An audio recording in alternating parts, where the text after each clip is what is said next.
Hey creators! Let's talk about titles and thumbnails. The first things your audience sees when deciding what to watch. Think of them as your content billboard. You want to tell a story, spark curiosity, share a sneak peek, and attract more viewers to your videos.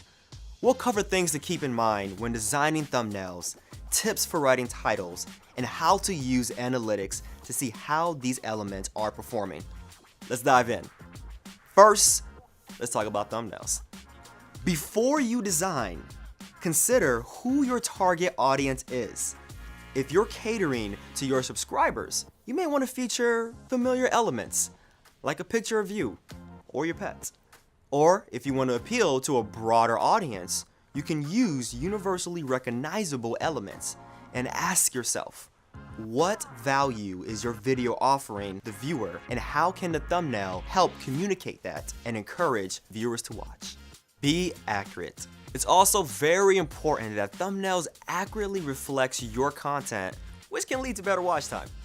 On the flip side, a misleading thumbnail can lead to decreased watch time, as viewers might click off as soon as they realize it didn't accurately represent the content itself. Go for the emotional impact. Think about how you can express a story or an emotion in your thumbnail. For example, include a moment of peak discovery, conflict, or excitement to hook your viewers. Take pictures during your shoot of faces or relevant props so you have several options to include when creating your thumbnail. And finally, familiarize yourself with our thumbnails policy in the Help Center to make sure yours doesn't violate our community guidelines. Now that you're done planning, here are some design tips to help you bring your idea to life. Make the design pop, even on small screens. A lot of viewers are on mobile devices, so make sure the thumbnail still looks good and readable shrunk down. We recommend 1280 by 720 pixels, which is a 16:9 ratio, and saving it as a JPEG, GIF, BPM, or PNG. Use the rule of thirds. The rule of thirds is a guideline used in visual design. It states that if you divide your image into thirds, both horizontally and vertically, the main subject or element should be where these lines intersect.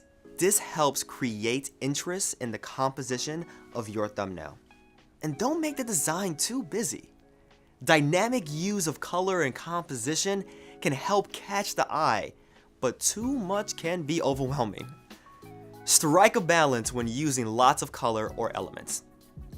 And remember, tastes change over time. Don't be afraid to experiment with new thumbnail designs and even update old ones that haven't performed well to increase your video's appeal to new viewers. Next up, let's talk about titles. Just like with your thumbnail, your title can help a viewer decide if they want to watch your video.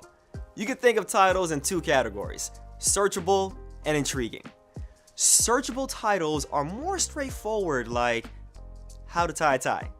These cater towards viewers' pre-existing interests and appeal to those who are searching for specific topics. On the other hand, intriguing titles focus less on searchable keywords, but instead create a strong curiosity in the viewer. And they often have a more creative relationship with their accompanying thumbnails. An example of an intriguing title could be something like, "This is not yellow." These types of titles often appeal to viewers who may not be looking for topic-specific content. But both types of titles can be successful with viewers. It's up to you to decide which works best for the content you're creating. No matter which you choose, keep these 3 tips in mind as you're writing.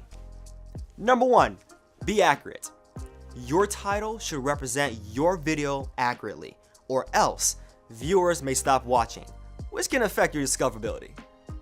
Number 2, keep it short. Viewers may only see part of your title, so put the most important words at the beginning. Say things like branding and episode numbers for the end.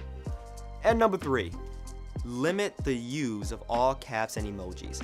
These can be really great elements, but use them sparingly to highlight important parts of your title.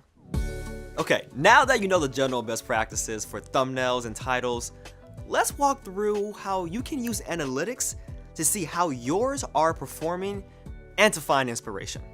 When evaluating the effectiveness of your titles and thumbnails, click-through rates and watch time in the first 24 hours after uploading can help give you an indication of how a video's doing. Click-through rate represents how often viewers watch a video after seeing a thumbnail, and watch time can tell you how long they stuck around.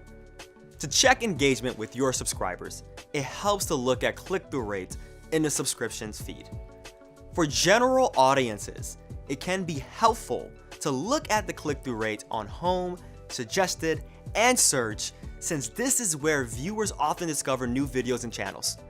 Also, keep in mind that as reach increases, it's possible that click-through rate will decrease since a more casual audience is potentially less likely to click on your video relative to your core fan base.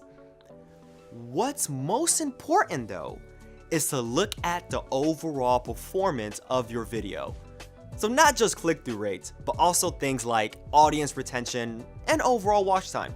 If you have a high click-through rate but low watch time and retention, it can mean your title and thumbnails initially track viewers, but that attraction isn't kept up with the actual video content. Or it can mean viewers felt like your title and thumbnail wasn't accurate. It's important to not only attract viewers, but also make sure they stick around to watch your content. And finally, if you're looking for inspiration, check out the Audience tab in Studio Analytics.